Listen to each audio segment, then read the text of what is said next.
Bonjour à toutes et à tous, bienvenue. Avant de commencer à traiter le sujet, j'aimerais remercier ceux qui ont regardé ma première vidéo, ça me touche vraiment. Pourquoi les films à destination des jeunes montrent-ils souvent un système dit manichéen? Avant de répondre à cette question, il est d'abord nécessaire de définir certaines notions. Je vous invite à regarder la vidéo jusqu'au bout pour bien comprendre mon explication. Merci d'avance. Pour commencer, on va définir le manichéisme. Selon le Robert, le manichéisme c'est la conception du bien et du mal comme des forces égales et antagonistes. Ici on parle alors de dualisme. D'accord, mais du coup c'est quoi le bien et le mal? Le bien ou le bon est rattaché à la morale, c'est-à-dire que faire quelque chose de bien c'est faire quelque chose de moral. Alors que le mal c'est au contraire ne pas prendre en compte la morale. Faire quelque chose de mal c'est faire quelque chose d'immoral. Mais alors, qu'est-ce que la morale? La morale, c'est ce que doit respecter l'homme, c'est un devoir, un ensemble de règles à respecter pour vivre en société. Emmanuel Kant, philosophe du XVIIIe siècle, désigne la morale grâce à un impératif catégorique, c'est-à-dire une obligation qui doit être respectée en tout temps, dans n'importe quelle situation. Il explique que toute action doit répondre à cet impératif catégorique qui est agis uniquement d'après la maxime qui fait que tu peux vouloir en même temps qu'elle devienne une loi universelle. C'est-à-dire, agis comme si ce que tu fais s'applique à toi aussi. Après avoir défini ces termes importants, on peut en conclure que le bien et le mal existent à travers la notion de moralité. Mais est-ce que cela veut dire que le manichéisme existe? Comme nous l'avions vu précédemment, le manichéisme c'est un dualisme entre le bien et le mal. En effet, nous pouvons dire qu'il y a un dualisme entre le bien et le mal, car la morale est opposée à ce qui n'est pas moral, c'est-à-dire à l'immoralité, ce qui est tout à fait logique. Je pense qu'il est aussi nécessaire de définir plus précisément ce qu'est un dualisme. Le dualisme est une doctrine ou un système qui admet la coexistence de deux principes irréductibles, qui sont toutes deux différentes. On peut dire que le bien et le mal coexistent, mais tout en restant opposés. On peut dire alors que dans la vie en général, des personnes peuvent être considérées comme morales ou immorales selon leurs actions si elles sont bonnes ou mauvaises. Mais est-ce qu'une personne peut être totalement morale ou totalement immorale? Selon Kant, il y a l'être moral qui se met au service de l'universalité, c'est-à-dire de la vérité et des autres. Ici, l'homme moral considère autrui comme lui-même, et il y a l'être immoral qui vit pour ses propres désirs avant ceux des autres. Il ne considère pas les autres comme lui-même, mais comme des moyens d'arriver à ses fins, pour satisfaire son bonheur. Ici, Kant oppose la sensibilité à la raison pratique. La sensibilité, c'est la capacité de l'homme à mettre des sentiments sur ce qui l'entoure, tandis que la raison pratique, c'est la faculté qui permet à l'être humain de juger et agir conformément à des principes et spécialement de bien juger et d'appliquer ce jugement à l'action. On peut dire que la morale est synonyme de raison, même si cela est beaucoup débattu. Ici, Kant oppose raison pratique et sensibilité car selon lui, l'homme moral, celui qui exerce la raison pratique, renonce à se laisser guider en dernier ressort par la recherche de son bonheur, entendu comme satisfaction de la sensibilité. En effet, l'homme moral met de côté son affectivité à ce qui l'entoure pour se rapprocher de l'objectivité, afin de juger ses actions et ainsi faire le bien. Cette séparation entre le mal et le bien est souvent représentée dans les œuvres cinématographiques, pour grand public notamment, qui s'adressent principalement aux jeunes. Je vais prendre l'exemple de plusieurs films de la même saga, donc attention, ça risque de spoiler. Nous allons parler des films Harry Potter. Adaptés des romans de J.K. Rowling et produits par Warner Bros. Pictures, je tiens à le préciser, je vais parler exclusivement des films. Même s'il y a plus de détails dans les livres, cela ne nous empêche pas de comprendre les motivations des héros et des antagonistes. Dans cette saga, nous suivons l'histoire d'un petit garçon du nom d'Harry Potter, un orphelin dont les parents, Lily et James, sont morts. Après cet événement, Harry est adopté par une famille d'accueil qui le maltraite. En effet, jusqu'à environ ses 12 ans, il dort sous l'escalier et il sert d'esclave pour tenir la maison. Il découvre qu'il a des pouvoirs magiques et peu de temps après, il reçoit une lettre qui lui indique qu'il est accepté à Poudlard, une grande école de sorcellerie. Bon, je ne vais pas m'étendre sur l'intrigue principale, je pense que vous la connaissez déjà. Revenons-en à la mort de ses parents. Cela s'est produit dans la nuit du 31 octobre 1981. Il n'était encore qu'un nourrisson puisqu'il est né le 31 juillet 1980. Un homme du nom de Voldemort, un mage noir, débarque chez Harry Potter et essaie de le tuer. Mais son sort se retourne contre lui. À la place, il tue la mère d'Harry qui s'était mis sur son passage, ainsi que son père. Voldemort, affaibli, fuit en Albanie. Tout au long de la scolarité d'Harry, Voldemort va tenter à plusieurs reprises de le tuer. Mais pourquoi Voldemort veut tuer Harry Potter? Pour répondre à cette question, il faut d'abord comprendre qui est Voldemort. Voldemort, ou plutôt Tom Helvig Jedusor de son vrai nom, est né le 31 décembre 1926. Il est fils d'une sorcière, Mérope Gaunt, et d'un moldu, c'est-à-dire que son père n'a pas de sang de sorcier. Il s'appelait Tom Jedusor. Tom quitte Mérope car cette dernière a usé d'un filtre d'amour pour le charmer. Tom s'en est aperçu et par conséquent la quitte. Mérope met au monde son fils devant un orphelinat avant de mourir peu de temps après. Tom Helvig Jedusor va donc passer la plus grande partie de son enfance dans un orphelinat où il a particulièrement manqué d'amour, ce qui a pu l'affecter psychologiquement et ainsi le rendre mauvais. En effet, dès son enfance, il s'amusait à faire peur à d'autres enfants de l'orphelinat. C'est à l'âge de 11 ans qu'il fait la rencontre d'Albus Dumbledore, qui lui annonce que c'est un sorcier et par conséquent l'invite dans une grande école de sorcellerie, Poudlard. À son entrée à Poudlard, Tom sera envoyé dans l'une des 4 maisons de Poudlard. Le choix pot magique l'envoie à Serpentard pour sa ruse et son ambition. À ce moment-là, il ne savait pas qu'il était héritier du fondateur de cette même maison, Salazar Serpentard. Tom est un élève studieux et consciencieux, mais il s'isole pendant une bonne partie de sa scolarité pour faire des recherches sur les origines de son père. Tom est persuadé que son père était un sorcier qui avait étudié à Poudlard, puisque sa mère était morte et que, selon lui, elle n'aurait pas pu mourir si elle avait été sorcière. Mais lorsqu'il a appris que son père était un moldu qui a abandonné sa mère sorcière, il entra dans une fureur incommensurable. Il se mit à renier ses origines moldues, par conséquent, il changea de nom pour se faire appeler Voldemort. Il continua ses recherches du côté de sa mère et découvre que c'est le seul héritier de Salazar Serpentard. En même temps, il se crée un groupe d'amis dits de sang pur, c'est-à-dire qu'ils n'ont pas d'origine moldue, ces mêmes amis qui deviendront ensuite des mange-morts, les sbires de Voldemort. Pendant ces années à Poudlard, Voldemort va multiplier les incidents, notamment un qui va coûter la vie à une élève. En effet, il va ouvrir la chambre des secrets, une chambre souterraine qui a été construite par Salazar Serpentard, qui l'a cachée à tout le monde, sauf à ses descendants. En effet, seule une personne pouvant maîtriser le fourche-langue, une langue permettant de communiquer avec les serpents, et qui pouvait être maîtrisée seulement par les descendants de Salazar, dans cette chambre il y avait un basilic, un serpent géant n'obéissant qu'aux héritiers de Salazar. Ce serpent aurait provoqué la mort d'une élève par la faute de Voldemort. Ce dernier prit soin de faire porter le chapeau à Hagrid, un des professeurs de Poudlard, qui avait pour habitude de faire découvrir des créatures magiques à ses élèves. Par conséquent, Hagrid était un suspect parfait. Durant l'été de ses 16 ans, Voldemort se rend à Little Angleton, le village de ses parents, et tue froidement son père, ainsi que ses grands-parents. Puis, il modifie la mémoire de son oncle Morphine Gaunt pour qu'il s'accuse de ces meurtres, si bien que sa culpabilité n'aura jamais été prouvée. Il profite de sa visite chez son oncle pour lui voler la bague familiale des Gaunt. Après sa scolarité, Voldemort veut devenir professeur à Poudlard. On peut imaginer que c'est pour avoir plus de pouvoir et de contrôle au sein de l'établissement. Mais ce poste lui a été refusé par le directeur de Poudlard en raison de son jeune âge. Après cette déception, il s'engage dans la vente dans un magasin d'objets magiques. Mais ce qu'il faut savoir, c'est que la recherche de pouvoir n'est pas la seule motivation de Voldemort. Il veut avant tout devenir immortel. En effet, Voldemort a peur de la mort, on le sait car selon lui, la mort est une faiblesse de l'homme qu'il faut guérir.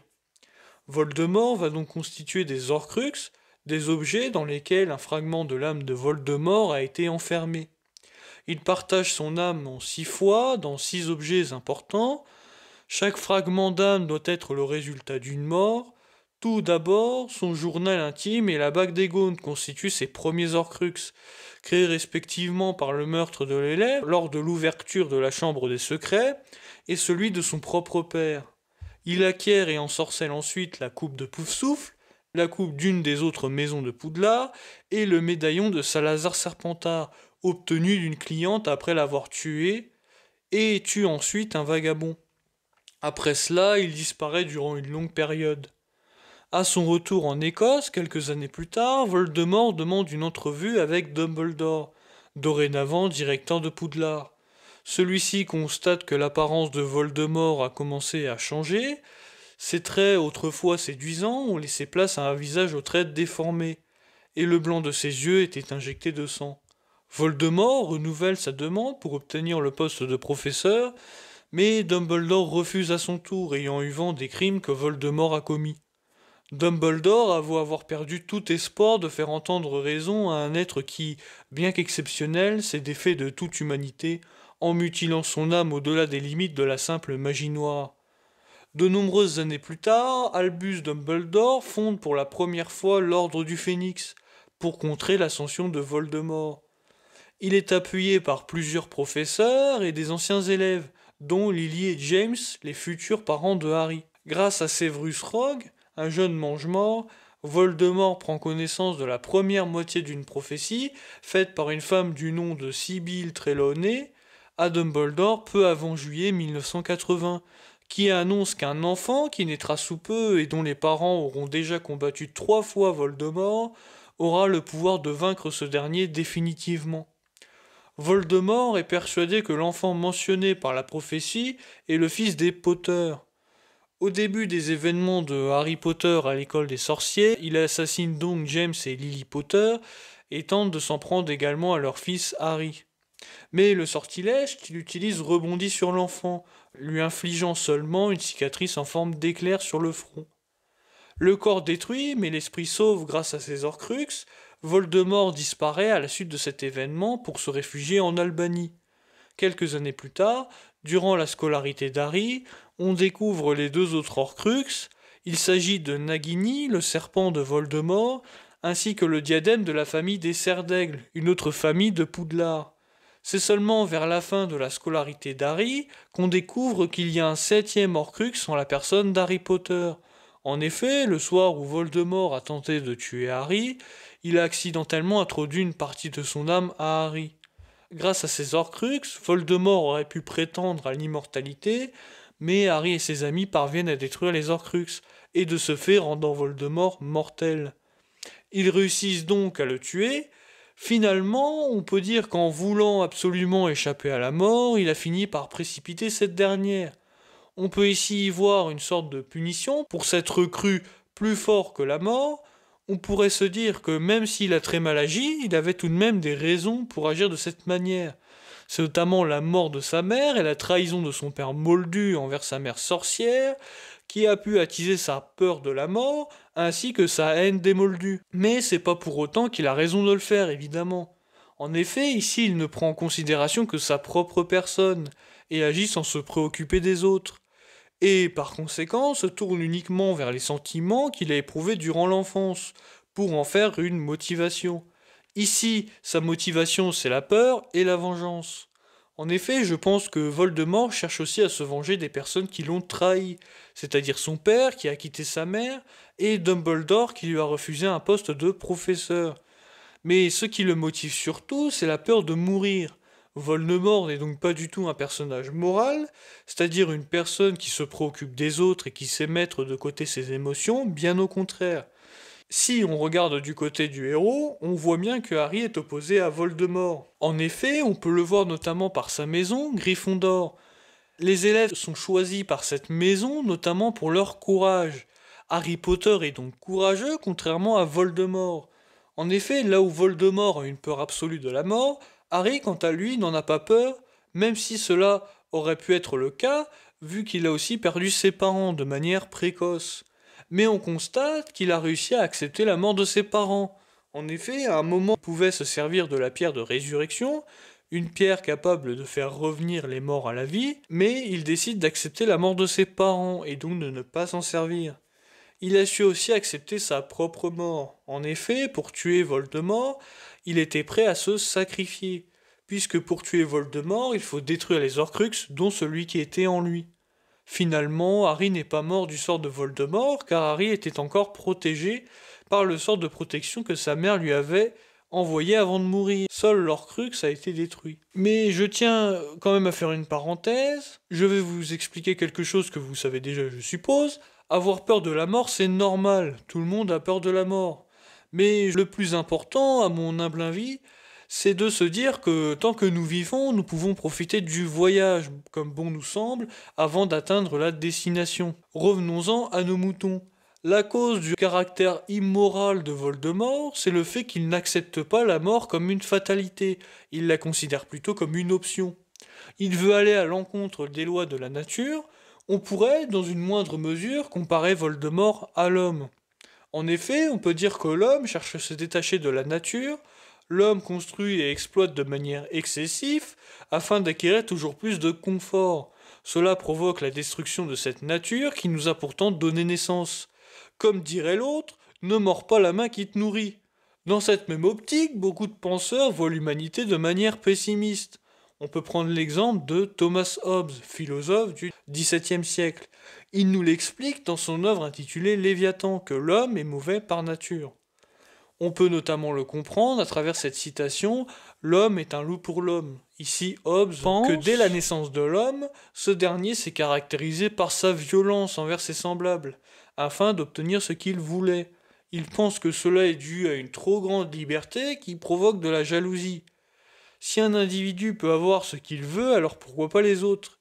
Mais s'il n'y a pas assez de cette chose, alors ces individus se bagarrent pour l'avoir.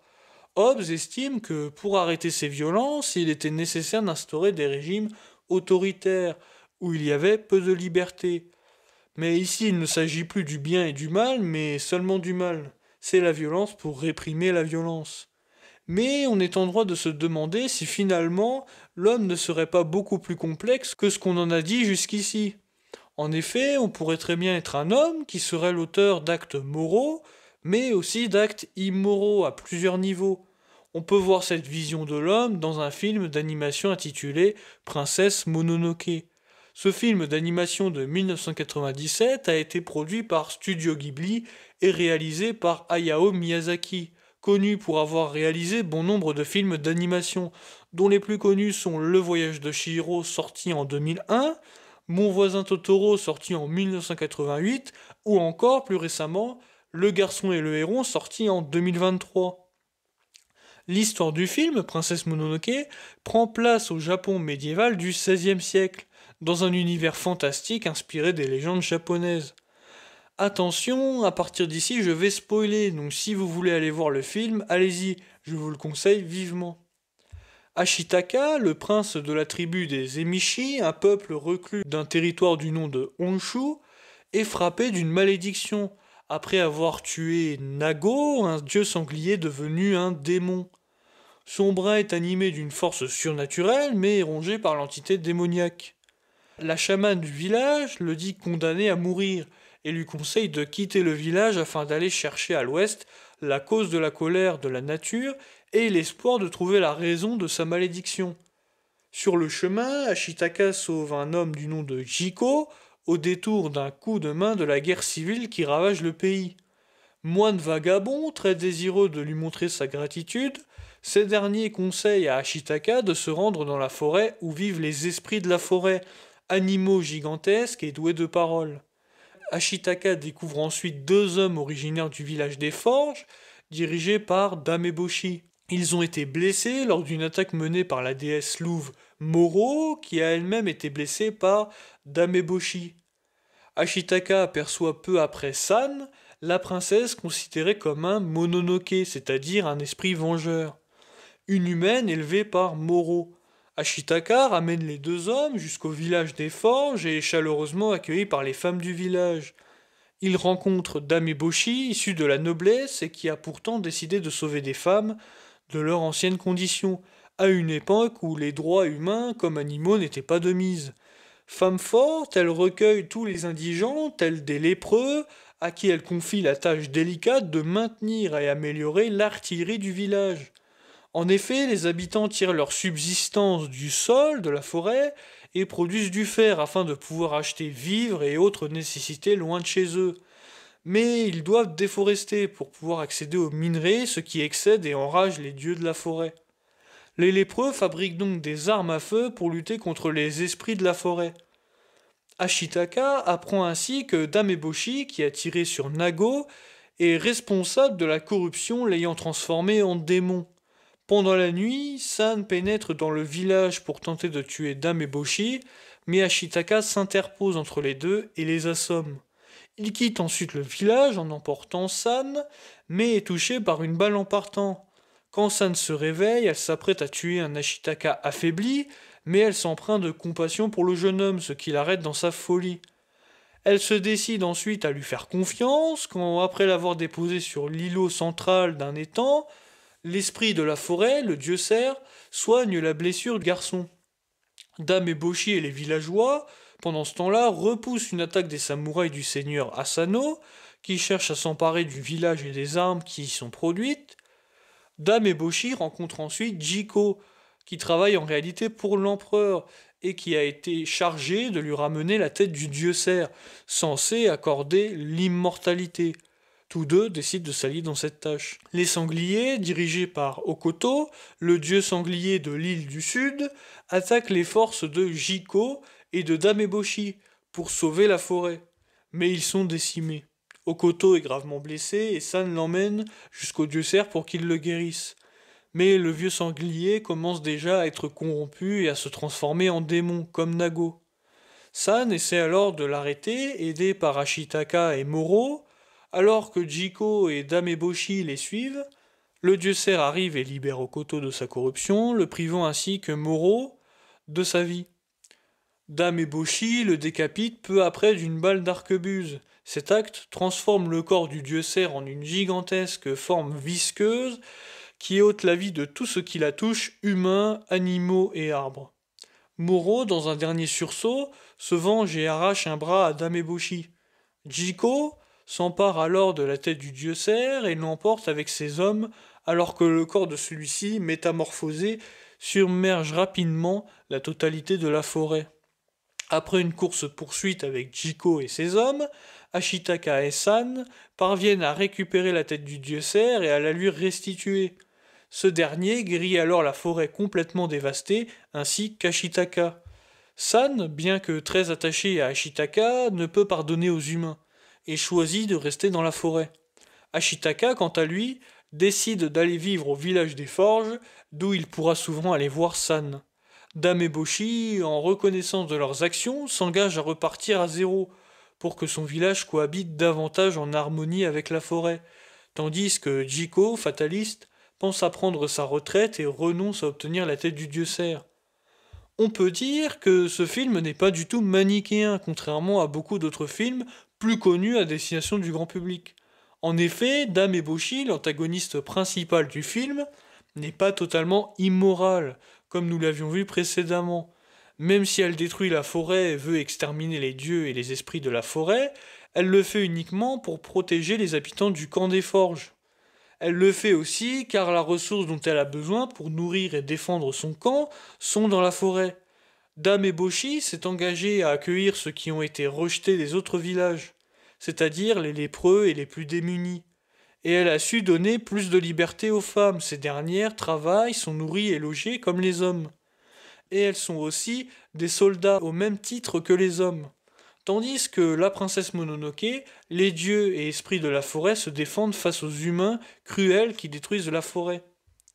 Ces derniers ont développé une haine viscérale envers les humains qui les pousse à vouloir les attaquer de manière très violente, tout comme Dameboshi. On assiste donc à une escalade de la violence entre les deux camps que Ashitaka va tenter d'arrêter tout au long du film. Le réel danger qui guette les humains et les animaux sont les démons qui infectent les dieux lors de leur mort. Finalement, ce qui met fin à la rivalité entre les deux côtés et la tête coupée du dieu cerf qui aurait pu provoquer la destruction totale de toute la nature ainsi que les humains si elle lui avait pas été rendue par Ashitaka à temps. C'est seulement après cela que les deux camps s'apaisent. On peut dire que ce film nous présente les hommes avec beaucoup de réalisme malgré son côté fantastique. On nous présente la nature comme victime des hommes, mais aussi comme vengeresse et brutale. Et on nous présente Dame Eboshi comme cruelle vis-à-vis de la nature, mais aussi comme accueillante vis-à-vis des nécessiteux et respectueuse vis-à-vis des femmes. Malgré leur opposition, ces deux camps ont tous deux un point commun, leur violence.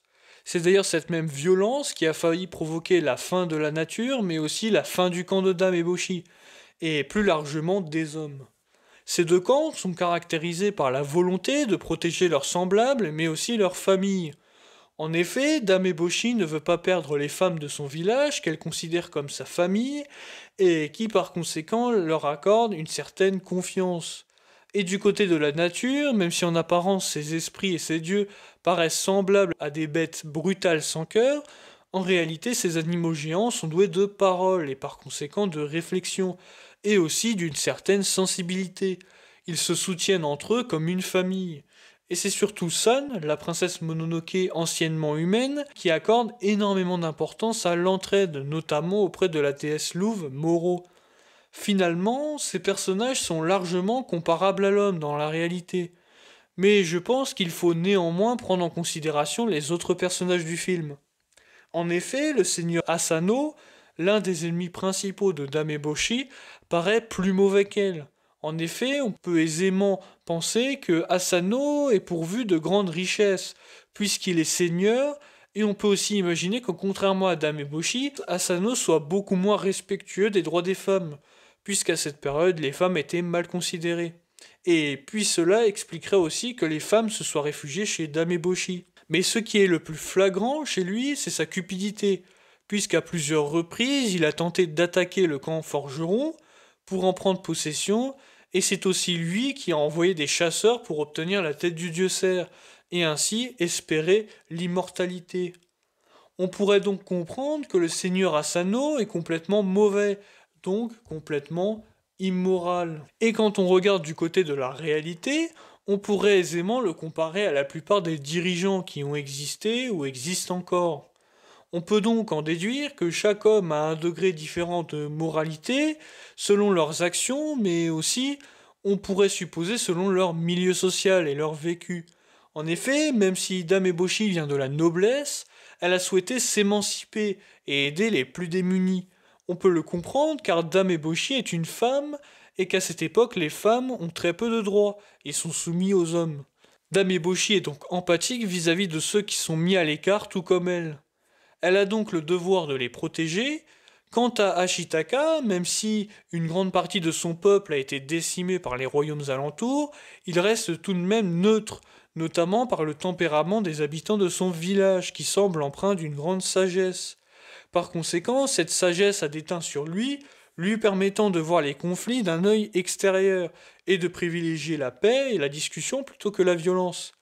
Ashitaka a d'ailleurs aussi vocation à aider et défendre les autres, comme Dame Eboshi, mais tout en étant dépourvu de vengeance. C'est pour cela qu'il tente d'arrêter le conflit entre le camp de Dame Eboshi et celui de la princesse Mononoke. Quant à cette dernière, on peut comprendre cette haine pour les humains, notamment par son éducation auprès de la déesse louve Moro, qui éprouve de la haine envers les humains pour leur destruction de la nature. On peut dire que la princesse Mononoke a été embrigadée dans cette guerre. Par conséquent, nous pouvons dire que ce film est assez réaliste, puisqu'il montre des personnages ni complètement bons, ni complètement mauvais. Mais il y a tout de même la présence du seigneur Asano, qui serait semblable à bon nombre de méchants d'autres films, même si finalement nous le connaissons que très peu. Tout ça pour dire que ce film nous montre différents niveaux de moralité. Asano serait considéré comme mauvais par sa cupidité extrême, Dame Eboshi et princesse Mononoke comme à la fois bonne et mauvaise, puisqu'elle protège ceux qui sont en danger, mais en même temps riposte de manière violente par vengeance. Et Ashitaka qui est foncièrement bon, car soucieux de protéger les autres, tout en évitant le plus possible la mort de ses ennemis, même si ici il n'en a pas vraiment. Mais on peut quand même souligner qu'on peut le voir tuer des gens, notamment au début du film, mais c'est pour se défendre face à des envahisseurs qui voulaient le tuer. Et c'est aussi à cause de sa blessure maudite qui a été infligée par Nago. En effet, cette blessure lui donnait une force qu'il ne pouvait pas complètement maîtriser, et qui donnait à ses flèches une force telle qu'il tuait ses ennemis sur le champ, sans leur donner un espoir de guérison. Ce qu'on retient surtout d'Ashitaka, c'est sa capacité à risquer sa vie pour la paix. Pour conclure sur ce film, nous pouvons dire que ces personnages peuvent être considérés comme plus réalistes que d'autres personnages de fiction, par leur façon de penser plus complexe et l'intrigue du film qui fait réfléchir.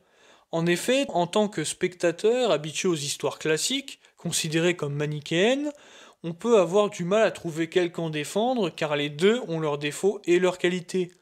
Mais dans ce film, on peut quand même se mettre du côté de Ashitaka. On comprend donc que sans Ashitaka, le film aurait été beaucoup plus complexe, pour le spectateur notamment, pour les plus jeunes. Et c'est là où on met le doigt sur la réponse à notre question de début de vidéo.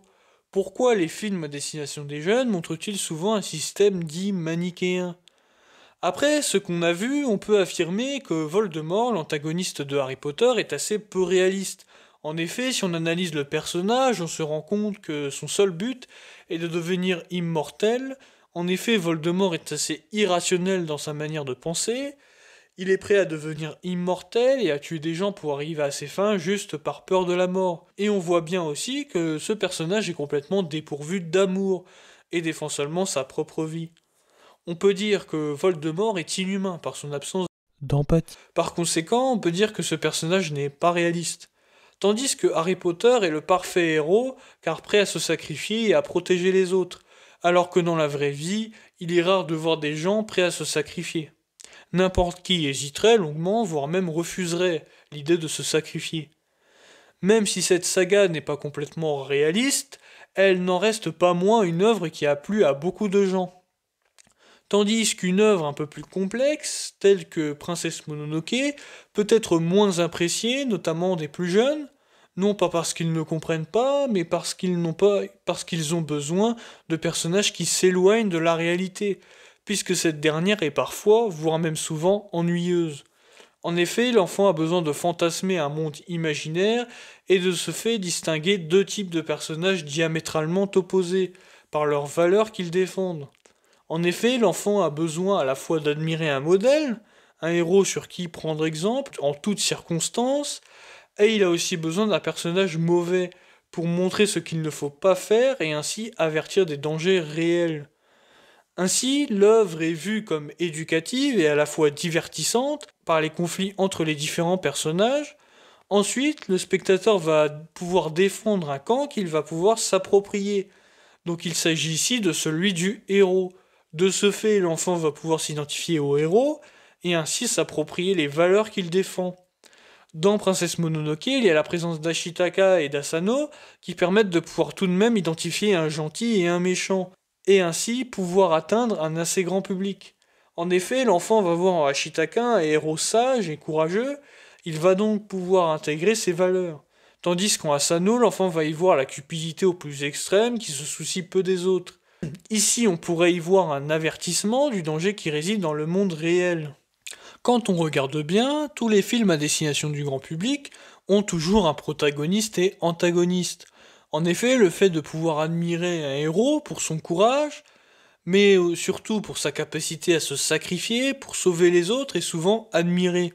Mais pourquoi avons-nous besoin de héros? Pour répondre à cette question, je vais d'abord m'appuyer sur un essai intitulé Ivre Paradis, bonheur héroïque, publié en 2016 et écrit par Boris Cyrulnik, neurologue, psychiatre et psychanalyste né le 26 juillet 1937.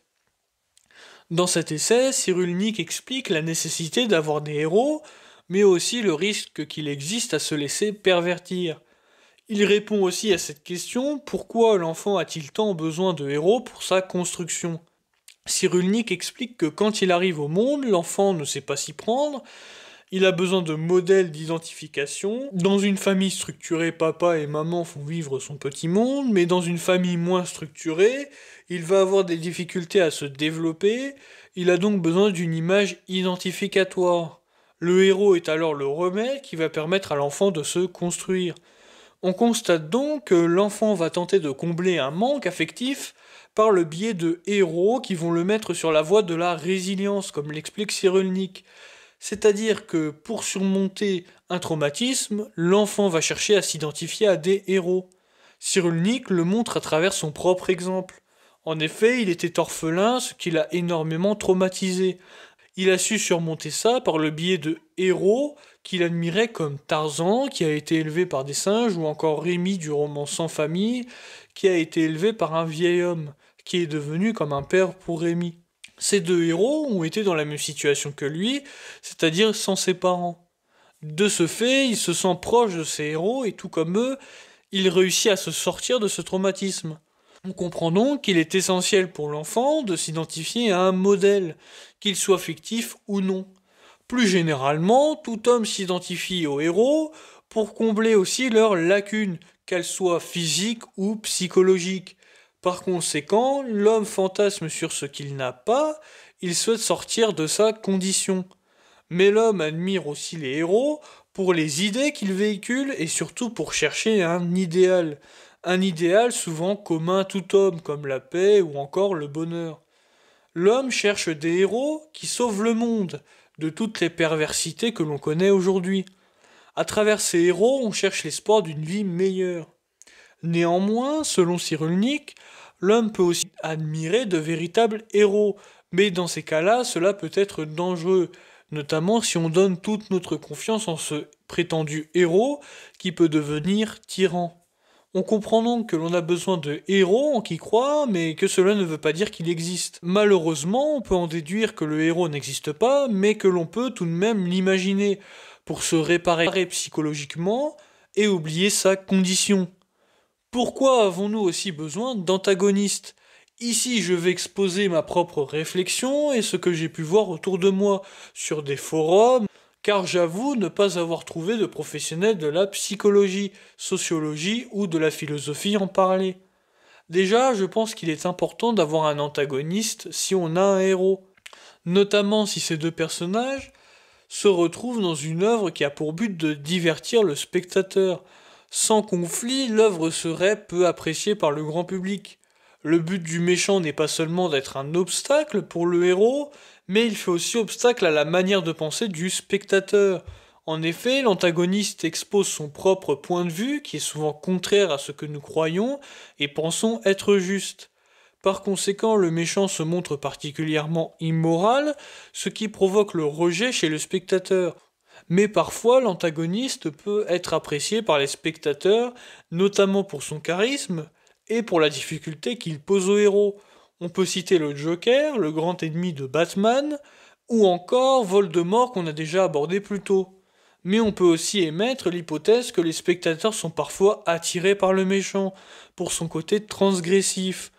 En effet, on peut dire que l'homme désire souvent transgresser les règles, ce désir est la plupart du temps lié au désir de liberté. L'antagoniste représente une figure de liberté qui contre la figure du héros qui respecte la loi. On pourrait même dire que le méchant est un peu le héros de l'adolescent. En effet, à cette période de la vie, on aime souvent défier les figures d'autorité, notamment les parents.